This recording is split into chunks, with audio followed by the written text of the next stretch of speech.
आज हम एक और नई कहानी की शुरुआत करते हैं। ये कहानी है रौनक और अनन्या की, जो लखनऊ के एक छोटे से मोहल्ले में रहते थे। उनके माता पिता कई साल पहले एक दुर्घटना में गुजर चुके थे। तब से रोहन और अनन्या ने एक दूसरे का सहारा बनकर ज़िंदगी को संभाला। रोहन ने अपनी पढ़ाई बीच में छोड़ दी और एक छोटी सी किराने की दुकान शुरू की ताकि अनन्या की अपनी कॉलेज में पढ़ाई पूरी कर सके। दोनों का रिश्ता गहरा था, लेकिन समय के साथ उनके दिलों में कुछ अनकहा सा पनपने लगा। अनन्या की खूबसूरती ऐसी कि लोग उसे देखकर रुक जाते। उसकी आंखें गहरी और भूरी जैसे किसी झील में खो जाओ।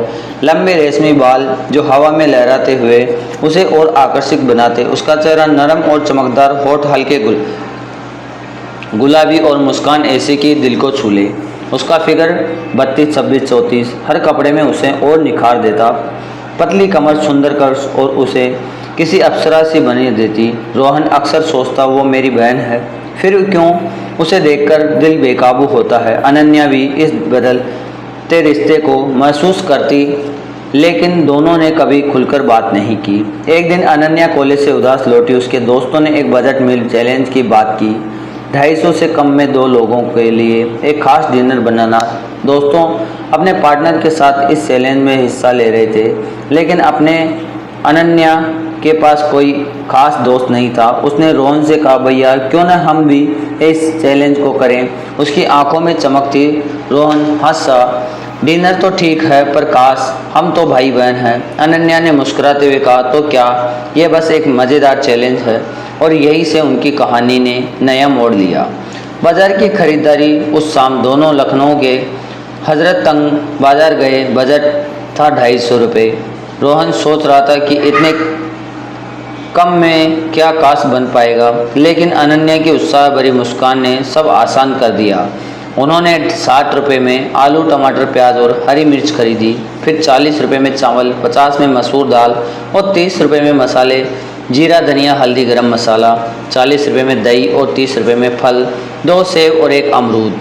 कुल मिलाकर 250 बिल्कुल फिट। रसोई में जादू घर लौटकर अनन्या ने अपनी पसंदीदा कुर्ती पहनी, हल्की नीली, जो उसके फिगर को खूबसूरती से उभार रही थी। उसकी पतली कमर और कर्स उस कुर्ती को और निखार रहे थे। रोहन की नज़रें बार बार उस पर ठहर रही थी। अनन्या, तुम आज कुछ ज़्यादा ही अच्छी लग रही हो, उसने हल्के से कहा। अनन्या शर्मा गई, लेकिन उसकी आंखों में शरारत थी। अनन्या ने मेन्यू मिलान किया, सादा लेकिन स्वादिष्ट। सबसे पहले आलू टमाटर की सब्जी। उसने आलू उबाले, फिर प्याज और टमाटर की ग्रेवी बनाई। मसालों की खुशबू ने घर का महका दिया। रोहन ने चावल चढ़ाए और दाल में तड़का लगाने में मदद की।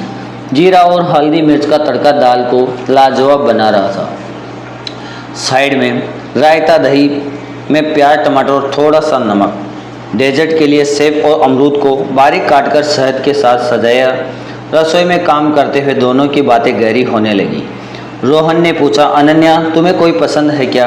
अनन्या ने सिर झुकाकर कहा, नहीं भैया, मुझे बस ऐसा इंसान चाहिए जो तुम्हारी तरह ख्याल रखे। रोहन का दिल जोर से धड़का। क्या यह सिर्फ एक इत्तेफाक था या कुछ और? एक खास डिनर के लिए उन्होंने घर की बालकनी को चुना। पुरानी मेज पर एक साफ चादर बिछाई। मोमबत्ती नहीं थी तो अनन्या ने छोटा सा दिया जलाया। प्लेट में परोसा गया गर्म चावल, दाल, आलू की सब्जी, रायता और फ्रूट सलाद। अनन्या ने कहा, भैया ये खास डिनर है तो एक गाना तो बनता है। रोहन ने फ़ोन पर तेरे बिना गाना चलाया। संगीत की धुन में उनकी आंखें मिली। अनन्या की चमकती त्वचा और नीली कुर्ती में उसका फिगर रात को खूबसूरत बना रहा था। खाने के दौरान रोहन ने अनन्या के हाथ पकड़ा और कहा, अनन्या तुम मेरे लिए बहुत खास हो। अनन्या ने मुस्कुराकर जवाब दिया, तुम भी भैया। लेकिन उस पल कुछ अनकहा सा था। दोनों ने महसूस किया कि उनका रिश्ता अब सिर्फ भाई बहन का नहीं रहा। नया मोड़। उस रात के बाद दोनों के बीच का रिश्ता गहरा हो गया, लेकिन उन्होंने इसे दुनिया से छुपाया। रोहन ने अपनी दुकान को और बेहतर से चलाया ताकि अनन्या को बेहतर ज़िंदगी दे सके। अनन्या ने कॉलेज पूरा किया और एक छोटी सी नौकरी शुरू की। दोनों ने फैसला किया कि वो अपने प्यार को एक नए नाम देंगे। कुछ महीनों बाद अनन्या ने बताया कि वो गर्भवती रोहन ने बिना हिचकिचाए कहा, हम साथ हैं अनन्या, दुनिया चाहे जो भी कहे, हम अपनी ज़िंदगी अपने तरीके से जिएंगे। समाज के तानों और सवालों के बचने के लिए वे लखनऊ छोड़कर कानपुर के पास एक छोटे से कस्बे बिल्हौर में चले गए। वहाँ रोहन ने नई दुकान खोली और अनन्या ने घर को प्यार से सजाया। उनके जीवन में एक नन्ही सी बेटी आई। ज़िंदगी अब सादगी और प्यार से भरी थी। हर हफ्ते वे बजट डिनर बनाते 250 में और उस पहली रात को याद करते जब एक चेले ने उनकी ज़िंदगी बदल दी। अनन्या की खूबसूरती समय के साथ और निखर गई।